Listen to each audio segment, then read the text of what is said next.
ஃபோனில் நீங்கள் தாராளம் ரெக்கார்ட் பண்ணுங்க, பிரச்சனை இல்லை.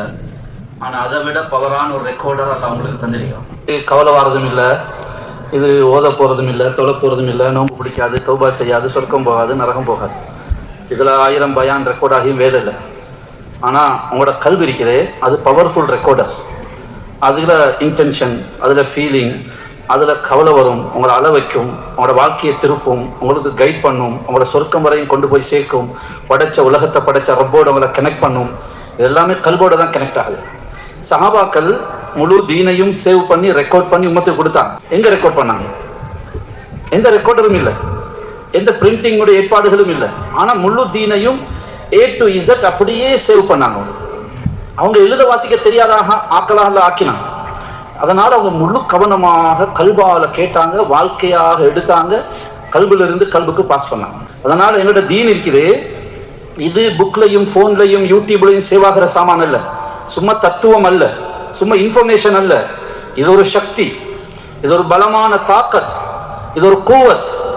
அது கல்புல வரும் இருந்தா நீங்க உலகத்துல இதை சாதிக்க முடியும். அதை கல்புல எடுப்பீங்க இருந்தா உங்களுக்கு முன்னால் உலகத்தில் எந்த சக்தியும் தாக்கு பிடிக்க முடியாது. அதை கல்புல சுமப்பீங்க இருந்தா நீங்க யாருக்கும் எதுக்கும் பயப்பட வேண்டிய அவசியம் இல்லை. உங்களோட ரப்போட டைரக்டா நீங்க கனெக்ட் ஆகிடுவீங்க. அல்லாஹ்வுடைய பவரை நீங்க விளங்கி எதையும் ஃபேஸ் பண்ணுவீங்க. அதனால இன்ஷா அல்லாஹ் நாங்க ஒரு பயானையாவது கல்புல சேவ் பண்ணிட்டோம்டா கல்பு வெளிச்சமாகும், வாழ்க்கை வெளிச்சமாகும், பார்வை வெளிச்சமாகும், பேச்சு வெளிச்சமாகும், உங்களோட சிந்தனைகள் வெளிச்சமாகும். நல்ல தெளிவான தீர்மானங்களை நீங்க எடுப்பீங்க, தெளிவான பாதையில பயணிப்பீங்க. முட்டாள்தனமாக அங்க இங்க போய் முட்டிக்கொண்டு மோதிக்கொண்டு தடமாற மாட்டீங்க. வாழ்க்கையில மிச்சம் கிளியரா இருப்பீங்க. அதனால இன்ஷா அல்லாஹ் கல்புல ரெக்கார்ட் பண்ண முடியும் விஷயம். இன்ஷா அல்லாஹ் அல்லாஹ் தஆலா எங்களுடைய இந்த சந்திப்பை பொருந்திக் கொள்வானாக. அல்லாஹ்வுடைய பொருத்தத்துக்கும் அவனுடைய சங்கையான நெருக்கத்துக்கும் காரணமாக ஆக்கி வைப்பானா. முதலாவது விஷயம், எங்களுடைய தீன், குர்ஆன், சுன்னா, இதுல சொல்லப்பட்டிருக்கக்கூடிய அமல்கள், இபாதத்துகள், ஹஜ்ஜி, உம்ரா, தொழுக, நோன்பு, மஸ்ஜித், மதரசா, பயான், இது எல்லாவற்றினுடைய இலக்கு, கோல், குறிக்கோள் ஒன்றுதான். இவை அத்தனையுமே அல்லாஹு தாலாவை நெருங்கவும், அல்லாஹு தாலாவோடு உள்ள ரிலேஷன்ஷிப், அவனோடு உள்ள உறவை அழகுபடுத்திக் கொள்றதுக்காகவும் உள்ள விடயங்கள். இதுதான் ஷரியத்துடைய ரூஹ். என்னோட கல்புடைய டிரெக்ஷன் அல்லாஹ்வின் பக்கம் திரும்பணும். அல்லாஹு தாலாவை அடைவதுதான் இந்த எல்லா அமல்கள், இபாதத்துகளுடைய இலக்கும் நோக்கம். இந்த அடிப்படையான விஷயம் எவ்வளவு என்னோட கல்பு அல்லாஹ்வின் பக்கம் திரும்புதோ அந்த அளவுக்கு என்னோட அமல்கள் இருக்கிறதே வெளிச்சமாகும். என்னோட அமல்கள் கூவத், தாக்கத்து, சக்தி உள்ளதாக, உங்களோட துவாக்கள் பவர் ஆகும். உலகத்துல யாரும் உங்களோட விளையாட இயலாது, யாரும் உங்களை ஏமாத்த இயலாது. உலகத்துடைய கல்லுக்கு, மண்ணுக்கு, பொண்ணுக்கு ஏமாந்து போகுகின்ற ஏமாளிகளாக உலகத்துல நீங்க வாழ மாட்டீங்க. நீங்க எந்த சூழலுக்கு போனாலும் அந்த சூழலை மிகச்சி, அந்த சூழலை மாற்றுகின்றவர்களாக மாறுவீங்க. சூழலுக்கு ஏற்றமாய் மாறுகின்றவர்களாக நாங்க மாற மாட்டோம். உங்களோட கனெக்ஷன் அல்லாஹ்வோடு சரியாகும். என்னோட தொடர்பு உலகத்தை, அகிலத்தை படைத்து ஆளுகின்ற அல்லாஹ்வோடு சரியாக வேண்டும். அதுதான் தீனுடைய முழு சக்தியும் அதுல தான் தங்கியிருக்குது. அது இல்லைன்னு சொன்னா அந்த சைடு வீக்காகும் என்று இருந்தா எங்களோட மார்க்கம் நடிப்பாகும், ஒரு வெளி சடங்காகும். போகாட்டி சரியில்லையே என்ன நினைப்பாங்க, இந்த ஊருக்கு உலகத்துக்கு காட்டுறதுக்கு நாங்க மார்க்கத்தை ஒரு நாடகமாக்குவோம். பேரு, புகழ், பட்டம், பதவி, பிரபலியத்துக்கு மார்க்கத்தையும் தீனையும் நாங்க காரணமாக்குவோம். கண்ணியமான சகோதரர்களே, இந்த தீன் இந்த உலகத்தினுடைய வஸ்துக்களை எல்லாம் தாண்டி, இந்த உலகத்தினுடைய கல்லு, மண்ணு, மரம், செடி, கொடி, வானம், பூமி, சூரியன், சந்திரன், கோள்கள், நட்சத்திரங்கள், மனிதர்கள், மலக்குகள், ஜின்கள், இதையெல்லாம் தாண்டி இந்த உலகத்தை படைத்து ஆளுகின்ற அல்லாஹ்வோடு உங்களையும் என்னையும் இணைப்பதற்காக உள்ள ஆச்சரியமான ஒரு சக்தி, ஆச்சரியமான ஒரு வெளிச்சம். இது கல்புடைய வெளிச்சம், கல்புடைய பார்வை. கண்ணியமான சகோதரர்களே, கண் பார்வைகள் உலகத்துல நிறைய இருக்குது, கண்ணால நிறைய பார்க்கிறாங்க. ஆனால் கண்ணியமான சகோதரர்களே, குர்ஆன் சொல்லுது, ஃபைன்னஹா லா தஅமல் அப்சார், கண் பார்வைகள் குருடாகவில்லை. நல்லா பார்க்கறாங்க, நல்லா ரிசர்ச் பண்றாங்க, ஒவ்வொரு சின்ன சின்ன மெட்டீரியலையும் நல்லா ரிசர்ச் பண்றாங்க, நல்லா பார்க்கறாங்க. வலக்கின் தஅமல் குலூபுல் லத்தி ஃபி சுதூர், ஆனால் அவர்களுடைய கல்புகள் குருடாக இருக்குது. அதனால கல்புடைய பார்வை இருக்குது, அது இந்த மெட்டீரியலை தாண்டி, இந்த கிரியேஷன்களை தாண்டி, கிரியேட்டர், இந்த படைச்ச ஆடுகின்ற அல்லாஹ், அல்லாஹுவை நோக்கி பயணிக்கிற ஒரு ஆன்மீக பயணம். கண்ணியமான சகோதரர்களே, என்னோட கல்பு எப்ப அல்லாஹ் பக்கம் திரும்புமோ கல்பு வெளிச்சமாக ஆரம்பிக்கும். சந்திரனுக்கு சுய வெளிச்சம் கிடையாது, ஆனால் இந்த சந்திரன் 15 கோடி கிலோமீட்டருக்கு அங்கால் உள்ள சூரியனை நோக்கும் போது அந்த வெளிச்சம் இல்லாத சந்திரன்ல வெளிச்சம் வருகிறது. பிறகு 3,54,000 கிலோமீட்டருக்கு அங்கால் உள்ள பூமியில இருக்குகின்ற இருட்டில் இருப்பவர்களுக்கு அது ஒளி கொடுக்குது. ஒரு சந்திரன், ஒரு படைப்பு இன்னொரு படைப்பை நோக்குகின்ற போது, அதன் பக்கம் திரும்புகின்ற போது, அதன் பக்கம் சரியா நேரம் வருகின்ற போது அதுக்கு வெளிச்சம் வருகிறது. பிறகு அது பிறருக்கு வெளிச்சம் கொடுக்கிறது என்று சொன்னால் எங்களுடைய கல்புகள் எல்லாம் அல்லாஹ்வின் பக்கம் திரும்பும் என்றிருந்தால், சூரியனுக்கு ஒளி கொடுக்குகின்ற ரப்புல் ஆலமீன், உலகத்துக்கு ஒளியை ஏற்படுத்துகின்ற 100 சமாவாத்தி வல்லார், வானம் பூமியுடைய ஒளியை அவன்தான். அந்த ரப்பின் பக்கம் எங்களுடைய கல்புகள் கொஞ்சமாவது திரும்பும் என்றிருந்தால் இந்த கல்புகள் ஒளி பெற ஆரம்பிக்கும். கல்புகள் வெளிச்சம் வர ஆரம்பிச்சால் பிறகு உங்களுக்கு விளங்க ஆரம்பிக்கும். எது எப்படி விளங்கணுமோ அப்படி விளங்க ஆரம்பிக்கும். அல்லாஹ் தஆலா குர்ஆனில சூரத்துல் ஹதீத்ல நேத்து கடைசி ரக்காத்துல தராவீஹ்ல ஓதினாங்க, வயஜஅலக்கும் நூரன் தம்ஷூன பிஹி, அவன் உங்களுக்கு ஒரு ஒளியை தருவான், நீங்கள் அந்த ஒளியிலே நடப்பீர்கள், நீங்கள் அந்த ஒளியிலே வாழ்வீர்கள், நீங்கள் அந்த ஒளியோடு பார்ப்பீர்கள், உங்களுடைய பேச்சு உங்களுடைய சிந்தனை எல்லாமே பெருசாக இருக்கு. கண்ணியமான சகோதரர்களே, அல்லாஹ் தஆலா இந்த உலகத்தை அழகாக டிசைன் பண்ணியிருக்கிறான். இந்த உலகத்தை அழகாக படைச்சிருக்கிறான். வானமா, பூமியா, சூரியனா, சந்திரனா, கோள்களா, இந்த யூனிவர்ஸில் உள்ள கேலக்சிஸா, இதனுடைய செட்டப்பா, சுப்ஹானல்லாஹ், மரங்களா, செடிகளா, பூக்களா, பழங்களா, காய்கறி வகைகளா, பூச்சி வகைகளா, பறவைகளா, மீன்களா, ஒவ்வொன்றும் ஒவ்வொரு உலகம். இவற்றை எல்லாம் அழகாக படைத்திருக்கிறான். இதனை அழகாக படைத்திருப்பது இதனை பார்த்து ஏமாந்து போவதற்காக அல்ல, இதனை பார்த்து அதனை படைத்தவனை புரிவதற்காக. இதனை அழகாக அல்ல படைத்திருப்பது இதனை பார்த்து அவனை மறப்பதற்காக அல்ல, அதனை பார்த்தவனை நினைப்பதற்காக. அதனை பார்த்து அவன் புரிய வேண்டுமா, அதனை பார்த்து அவன் நினைவு வர வேண்டுமா, கல்வின் பார்வை திறப்பட வேண்டும். இல்லையானால் வஸ்துக்களை பார்த்து மயங்குகின்ற, வஸ்துக்களை பார்த்து படைப்பினங்களை பார்த்து அதற்கு பின்னால் உள்ளத்தை பறிகொடுத்து படைத்தவனுக்கு மாறு செய்பவர்கள் பாவம் பாவம். கல்பு குருடானவர்கள், கல்பு குருடர்கள். என் நிலை எவ்வாறு இருந்தால் அவரை தொழுகையில் கொண்டு போய் வைத்தாலும், படைத்தவனுக்கு முன்பாக கொண்டு போய் நிறுத்தினாலும் அவன் படைத்தவனை பார்க்க மாட்டான், படைப்பினங்களை யோசித்துக் கொண்டிருப்பான். அவனையும் இவளையும் அதையும் இதையும் எதையோ யோசித்துக் கொண்டு படைத்தவனுக்கு முன்பாக இருந்து கொண்டு படைத்தவன் புரியாத குருடனாக மாறிவிடுவான். அவனை காபாவில் கொண்டு போய் விட்டாலும் அங்கே இருந்து கொண்டு அவன் எதையோ எவனையோ எதையோ பார்த்து கொண்டிருப்பான், எதையோ யோசித்துக் கொண்டிருப்பான். மகனுக்கு வாங்க வேண்டுமே, இப்போதே வாங்க வைத்து விட வேண்டுமே, இரண்டாவது பேர பிள்ளைக்கு வாங்கிட்டனே, முதல் பேர பிள்ளைக்கு வாங்கணுமே. பாவம். காபாவில் கொண்டு போய் அவனுடைய உடலை வைத்தாலும் அவன் படைத்தவனோடு இருக்க மாட்டான், அவனுடைய உள்ளம் படைப்பினங்களிலே சுத்தி கொண்டிருக்கும். அன்பான கண்ணியமான சகோதரர்களே, ஆன்மீக இறை நேசர்களில் ஒருவர் இமாம் சாதி ரஹிமஹுல்லா, ஜலாலுத்தீன் ரூமி ரஹிமஹுல்லா அவர்கள் ஆன்மீக நிறைய தத்துவங்களை சொல்வார்கள். அவர்கள் ஒரு உதாரணம் சொல்கிறார்கள். இந்த உலகத்துடைய அத்தனை செட்டப்பும், இந்த உலகத்தினுடைய அத்தனை ஏற்பாடுகளும் மனிதனை படைத்தவனை படைத்தவனோடு, படைக்கப்பட்ட இந்த படைப்பினங்களை மனிதனை படைத்தவனோடு இணைப்பதற்காக என்று சொல்லுகின்ற போது ஒரு உதாரணம் சொல்வார்கள். ஒரு கல்யாண வீடு, அந்த வீட்டிலே பல ஏற்பாடுகள். வீட்டுக்கு பெயிண்ட் அடிக்கிறார்கள், பல வர்ண நிறங்களை பூசுகிறார்கள், பலூன் கட்டுகிறார்கள், பல்புகளை போடுகிறார்கள், பல ஏற்பாடுகள் செய்யப்பட்டிருக்கிறது. இந்த அத்தனை ஏற்பாடும் 2 பேரை சேர்த்து வைப்பதற்காக தான். இந்த 2 பேரும் சேர வேண்டும் என்பதற்கு, இணைப்பதற்காக, சேர்ப்பதற்காக தான் இந்த முழு ஏற்பாடுகள். ஆனா அந்த கல்யாண வீட்டுக்கு சில சின்ன பிள்ளைகள் வரும். அந்த சின்ன பிள்ளைகள் வந்து மாப்பிள்ளை வந்துட்டாங்களா, பொண்ணுட்டாக்கள் வந்துட்டாங்களா, விஷயம் நடந்துருச்சா, அதெல்லாம் அதுக்கு சிந்தனை இருக்காது. அந்த சின்ன புள்ள பலூனை பார்க்கறதுலையும், இந்த கலர், பச்சை கலர், லைட் கலர், சோப்பு கலர் பல்புகளை பார்க்கறதுலையும், எனக்கு ஒரு பலூன் கிடைச்சது, உனக்கு 2 பலூன் கிடைச்சது, அங்க வந்து இருக்கக்கூடிய வாகனங்களை பார்க்கறதுலையும், இதுலையும் சின்ன பிள்ளைகள் இருந்துகிட்டு இருக்கு. அதனுடைய நோக்கம் அந்த 2 பேரும் சேரணுமே, மாப்பிள்ளை வந்தாங்களா, பொண்ணுட்டு பொருத்தமான மாப்பிள்ளை பொம்பளை ஜோடிகள் பொருத்தமானவங்களா என்பதை பற்றி எல்லாம் அதுக்கு ஒன்றுமே ஐடியாவே இருக்காது. அதை பத்தி எந்த சிந்தனையும் இல்லை. அதுல என்னதான் சந்தோஷம் அடைகிறது, அந்த பலூனையும் கலரையும் பல்பையும் பார்க்கறதுல, அதை அடைகிறதுல தான் இருக்கும். ஷேக் ஜலாலுத்தீன் ரூமி ரஹ்மத்துல்லாஹி அலைஹி சொல்றாங்க, இந்த உலகத்துடைய செட்டப் அல்லாஹ் தஆலா இதை படைச்சிருக்கிறது. இந்த உலகத்தை படைச்சவனை புரிய, உலகத்தை படைச்சவனை விளங்க. நீங்க கல்யாண வீட்டில் உள்ள சின்ன பிள்ளைகளை மாதிரி அந்த பலூனையும் கலரையும் அதையும், அந்த வாகனம் இந்த வாகனம், இதுகளை பார்த்து கொண்டு சின்ன புள்ளத்தனமாக உங்களுடைய வாழ்க்கையை பாழாக்கி விடாதீர்கள். படைத்தவனை இணைவது, படைத்தவனை தேடுவது, படைத்தவனை அடைவது, அவன் பொருத்தத்தை பெறுகின்ற உலகம் படைக்கப்பட்டதனுடைய இலக்கு, குறிக்கோள் எதுவோ அதிலே கவனம் செலுத்துங்கள். உலகத்திலே பாவம் இந்த சின்ன புள்ளத்தனமாக சிலர் வாழ்வார்கள். கண்ணியமான சகோதரர்களே, அல்லாஹ் உங்களுக்கு நல்ல அறிவை தந்திருக்கிறான், பகுத்தறிவை தந்திருக்கிறான். உலகத்தில் வாழ்வதுதான் நோக்கம் என்றிருந்தால் உலகத்துல வாழ்றதும் ஆசைகளை தேவைகளை பூர்த்தி செய்வதுதான் நோக்கம் என்று இருந்தால் இந்த பகுத்தறிவு தேவையே இல்லை. ஆட்டுக்கும் மாட்டுக்கும் பிராணிகளுக்கும் பறவைகளுக்கும் இருக்குகின்ற ஐயறிவு போதுமானது. எனக்கும் உங்களுக்கும் இருக்குகின்ற ஆசைகள் மிருகங்களுக்கும் இருக்குது.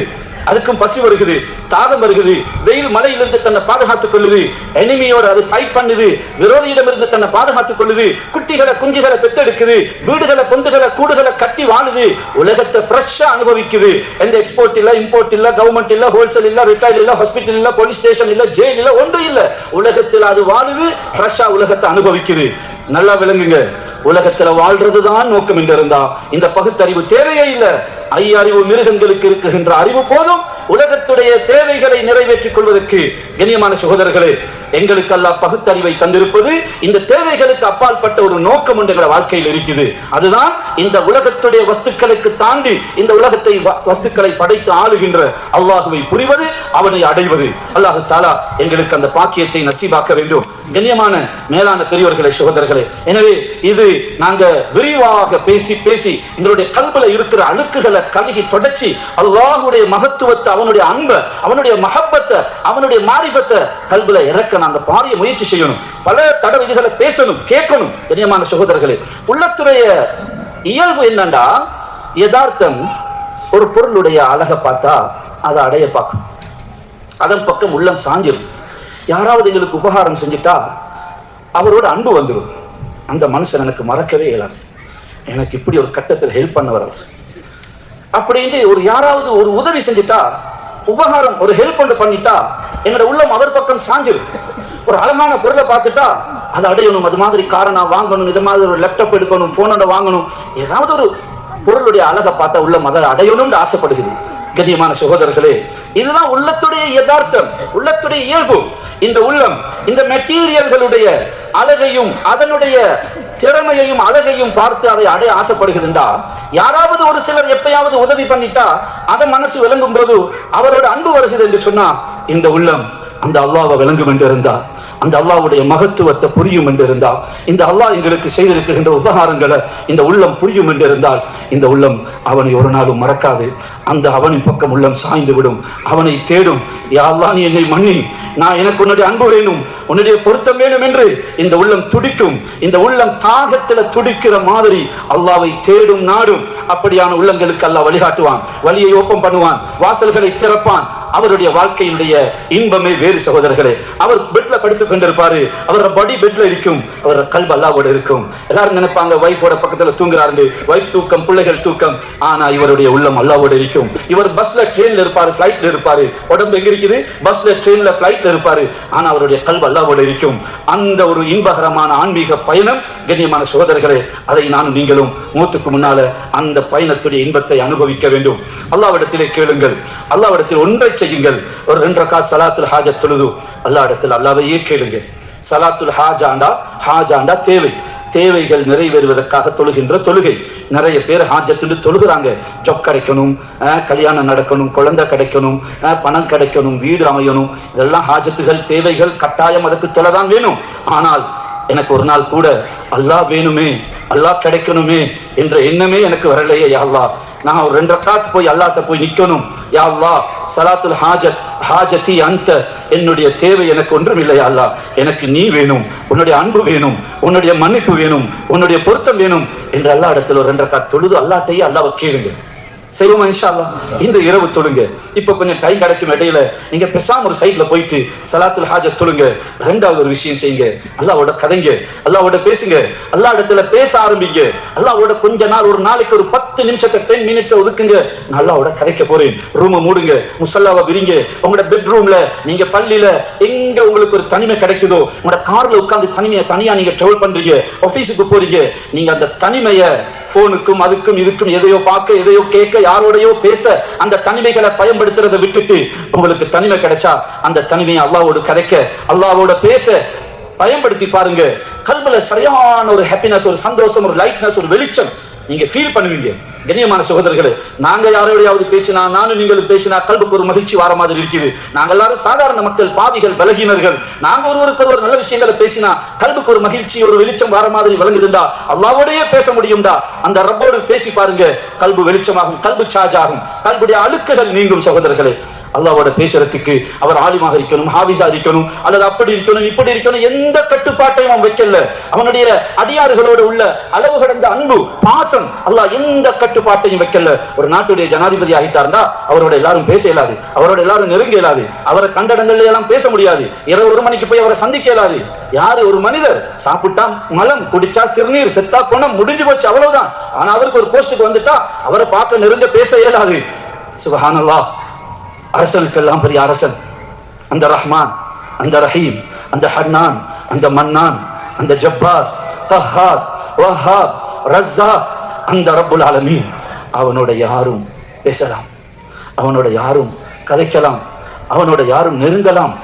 இரவு 1 மணிக்கு உங்களுக்கு விழிப்பு வருகிறது, அவனோட பேச முடியுமா முடியாதா? சொல்லுங்க. முடியும்.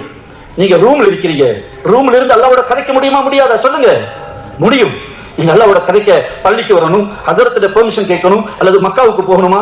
இல்ல, நீங்க இருக்கிற இடத்துல இருந்து உங்க ரப்போட பேசலாம். ஏண்ட ரப்புன்னு நினைங்க, ஏண்ட ரப்பு என்னை கைவிட மாட்டான், ஏண்ட ரப்பு எனக்கு இருக்கிறான். உங்களுக்கு பெரிய மனதைரியம் வரும். அல்லாஹ்வோட தொடர்பு கொஞ்சம் உண்டாகிட்டா நீங்க சில்லறையான விஷயங்கள்ல அலட்டி கொள்கின்ற, சின்னத்தனமான விஷயங்களை, உங்களுடைய கவலைகளை போட்டு சிக்கிக் கொள்கின்ற, டென்ஷன் ஆகுகின்றவர்களாக இருக்க மாட்டீங்க. எப்படிப்பட்ட பெரிய விஷயத்தையும் ஃபேஸ் பண்ற ஒரு மன வலிமையும் மன தைரியம் உங்களுக்கு வரும். ஒரு சின்ன புள்ள அது சொல்லுது, நான் மக்காவுக்கு போறேன், உம்ரா போறேன்னு சொல்லுது. அந்த புள்ளட்ட கேட்டா அவன்கிட்ட காசு இருக்குதா? இல்ல. போ தெரியுமா? தெரியாது. அப்ப எப்படி போற? எனக்கு வாப்பா இருக்கிறார், வாப்பா கூட இருக்கிறார். ஒரு பிள்ளை அது எது செய்யறாலும் வாப்பா என்னோட இருக்கிறார் என்ற தைரியம் இருந்துச்சுன்னா, வாப்பா இருந்தா எனக்கு பணம் இல்லாட்டியும் பிரச்சனை இல்லை, எனக்கு தெரியாட்டியும் பிரச்சனை இல்லை, வாப்பா இருக்கிறாரு என்ற அந்த ஒரு நம்பிக்கை அதுக்கு வந்ததும், அது எப்படிப்பட்ட விஷயமாக இருந்தாலும் வாப்பாவோட இருக்கிறாங்க, வாப்பாட்டு இருக்குது, வாப்பா செய்வாரு, எந்த தகப்பன் எல்லாம் செஞ்சு தருவார், நம்பிக்கை இருக்காது அந்த பிள்ளைக்கு. ஒரு பிள்ளைக்கு உள்ள நம்பிக்கை, ஒரு பிள்ளைக்கு தன்னுடைய தகப்பனுடைய விஷயத்தில் உள்ள நம்பிக்கை உங்களுக்கு உங்களுடைய ரப்புடைய விஷயத்தில் இல்லையா?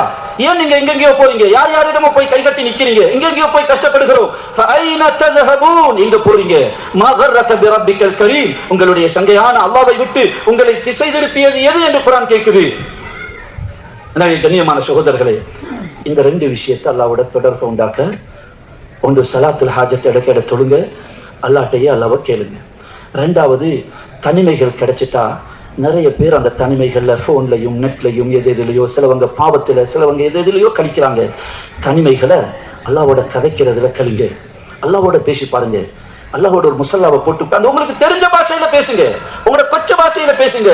அல்லாஹ் தந்த நேமத்துகள் அல்லாஹ்ட்ட சொல்லுங்க, யா அல்லாஹ் நீ எனக்கு இப்படி எல்லாம் பாக்கியத்தை தந்திருக்கிறாய், என் கை நல்லா இருக்குது, கால் நல்லா இருக்குது, நான் நிறைய பாவம் செஞ்சிருக்கிறேன், என் பாவங்களுக்கு நீ கண்ணை குருடாக்கல, என் கையை காலை நொண்டி ஆக்கல, நீ நிறைய எனக்கு நேமத்தை செஞ்சிருக்கிறாய், நான் நிறைய என் வாழ்க்கையில பாவம் செஞ்சிருக்கிறேன், யா அல்லாஹ் நீ என் பாவங்களை எல்லாம் மறைச்சு நீ நல்ல மனுஷனாக வாழ வைக்கிறாய், என் பிள்ளைகள் என் குடும்பத்துக்கு ஒரு நல்ல மனுஷன் மாதிரி நீ காட்டி வச்சிருக்கிறாய், ஆனா நான் நிறைய தவறு செஞ்ச மாடிவான் யா அல்லாஹ் என்று எங்களோட அல்லாஹ்வுடைய நேமத்துகள் அல்லாஹ்ட்ட சொல்லி காட்டுங்க. எங்களோட பாவங்களை தவறுகளை அல்லாஹ்ட்ட சொல்லுங்க. அதுக்கு பிறகு அல்லாஹ் செய்யற உபகாரங்களை சொல்லுங்க. அதுக்கு பிறகு நீங்க கேட்கிறத கேளுங்க அல்லாஹ்ட்ட. அல்லாஹ் எங்களுக்கு கிருபை செய்வானா. கண்ணியமான சகோதரர்களே, முதலாவது விஷயம் நான் சொல்ல வந்தது, அல்லாஹ்வோட எங்களோட தொடர்பை சரியாக்கணும், எங்களோட உள்ளங்கள் அல்லாஹ் பக்கம் திருப்புங்க. இதுக்குரிய டைம் தான் இது, அதுக்குரிய நேரமும் நாளும் தான் இது. இதை லேட் பண்ண வேணாம். பிறகு பார்ப்போம், ஊருக்கு போய் பார்ப்போம், ஹஜ் முடிச்ச பிறகு ஆரம்பிப்போம், உம்ராவை முடிச்சிட்டு டர்ன் ஆகுவோம். இந்த ஏமாற்றமான சிந்தனைகளை மாட்டாதீங்க. குர்ஆன் சொல்லுது, ஃபஃபிர்ரு இலல்லாஹ், அல்லாஹ்வின் பக்கம் விரையுங்கள். நேத்து ஓதினாங்க தராவீஹ்ல, ஃபஃபிர்ரு இலல்லாஹ், விரையுங்கள், ஓடுங்கள் அல்லாஹ்வின் பக்கம், வசாரிஉ, வேகப்படுங்கள், துரிதமாக போங்க அல்லாஹ்வின் பக்கம், வஅனீபு இலா ரப்பிக்கும், உங்களுடைய ரப்பின் பக்கம் உங்களுடைய கவனங்களை திருப்புங்க, வஅஸ்லிமு லஹு, அல்லாஹ்விடத்தில் உங்களை ஒப்படைங்க. யா அல்லாஹ் இந்த வாழ்க்கையை, இந்த காலத்தை, நேரத்தை உன்னிடத்தில் ஒப்படைக்கிறேன், என்னை கைட் பண்ணி யா அல்லாஹ் அல்லாஹ்ட்ட ஒப்படைங்க. வதபத்தல் இலைஹி தப்தீலா, அவன் பக்கம் முழுமையாக திரும்பி விடுங்கள். வஇலா ரப்பிக ஃபர்ஹப், உங்களுடைய ரப்பின் பக்கம் ஆர்வம் கொள்வீராக. ரப்பை அடைய, ரப்பை தேடி அவனை அடையணும் என்ற ஆசை, ஆர்வம் கொள்வீராக. அது வாங்கணும், இதை எடுக்கணும், அதை எடுக்கணும், பாஸ்போர்ட் கிடைக்கணும், சிட்டிசன்ஷிப் கிடைக்கணும், விசா கிடைக்கணும், ஏதேதோ கிடைக்கணும் என்ற ஆசைகளை எல்லாம் தாண்டி இதையெல்லாம் தருகின்ற அவன் கிடைக்க வேண்டும் என்ற ஆசை கொள்ளுங்கள், ஆர்வம் கொள்ளுங்கள் என்று குர்ஆன் அழைக்கிறது. இது குர்ஆனுடைய அழைப்பு, நான் சொல்லுகின்ற செய்தி அல்ல. நிதாஉன் ரப்பானியுன், நிதாஉன் குர்ஆனியுன், ரப்பினுடைய இன்விடேஷன் இது. அல்லாஹ்வுடைய புறத்தினால் உங்களுக்கும் எனக்கு வருகின்ற ஆச்சரியமான ஒரு நூறானியத்தான அழைப்பு இது. இதை கல்பால் ஏந்தி, கல்பால் சுமந்து, கல்பால் ஏற்று எங்களுடைய கல்புகளை அல்லாஹ் பக்கம் திருப்பிட்டா எங்களுடைய வாழ்க்கையுடைய இன்பமே வேற சொல்றது. அல்லாஹ் எங்களுக்கு தௌஃபீக் செய்வானா. கல்புடைய வெளிச்சத்தை அல்லாட்ட கேட்டு ஓதுற சின்ன துவா ஒன்று இருக்குது. அன்றைக்கு பாடமாக்கினாங்க. இன்றைக்கு புதிய நிறைய பேர் இருக்கிறீங்க. சின்ன துவா, அல்லாஹும்ம ஜஅல் சொல்லுங்க ஃபீ கல்பி நூரா. அல்லாஹும்மன்றது தெரியும் பாடம். கல்புண்டா என்ன? உள்ளம். நூறுண்டா என்ன? வெளிச்சம். அவ்வளவுதான். இந்த 3 வார்த்தை தான் இருக்குது. இதுவால 3மே தெரிஞ்ச வேர்ட்ஸ் தான் இருக்குது. நாங்க கனெக்ட் பண்றதா இருக்குது. அல்லாஹும்ம ஜஅல் ஃபீ கல்பி நூரா. கியாமுல் லைல் தொழுவீங்க, சுஜூதுனா நல்ல டைம் தருவாங்க. இது ஓதுங்க திருப்பி திருப்பி. யா அல்லாஹ் இந்த கல்புல வெளிச்சத்தை உண்டாக்கு, இந்த கல்புல பிரகாசத்தை உண்டாக்கு, கல்புல நூரத்தா. அல்லாஹும்ம ஜஅல் ஃபீ கல்பி நூரா. இதை ஓதுங்க. ஸல்லல்லாஹு அலைஹி வஸல்லம் தஹஜ்ஜுதுல கேட்கிறாங்க. ஸல்லல்லாஹு அலைஹி வஸல்லம் புகாரியுடைய ரிவாயத்துல பள்ளிக்கு போகும்போது இதை ஓதிக்கிட்டு போயிருக்காங்க. நீண்ட துவா. அதுல இந்த ஒரு சின்ன வாசகத்தை நீங்க ஓதினாலே பெரிய விஷயம். அல்லாஹும்ம ஜஅல் ஃபீ கல்பி நூரா. கல்புனா உள்ளம், கல்பீண்டா என்னுடைய உள்ளம், ஃபீண்டா என்னுடைய உள்ளத்திலே. அல்லாஹும்ம ஜஅல் ஃபீ கல்பி நூரா. இன்றைக்கு நீங்க எடுத்த ஒரு கிஃப்டாக இதை எடுத்துக்கொள்ளுங்க. இதை எடுத்துக்கொண்டு வீட்டுக்கு போங்க. இதை வைஃபுக்கு சொல்லிக் கொடுங்க, பிள்ளைகளுக்கு சொல்லிக் கொடுங்க. ஃப்ரெண்ட்ஸ் மாருக்கு நேற்று நைட் உனக்கு ஒரு துவா கிடைச்சது, உனக்கு கிஃப்டா இதை தாரங்க, இதை கொடுங்க, இதை சொல்லிக் கொடுங்க, டீச் பண்ணுங்க, பரப்புங்க. இந்த துவாவை கேளுங்க எல்லா இடத்துல. செய்வோம் இன்ஷா அல்லாஹ்.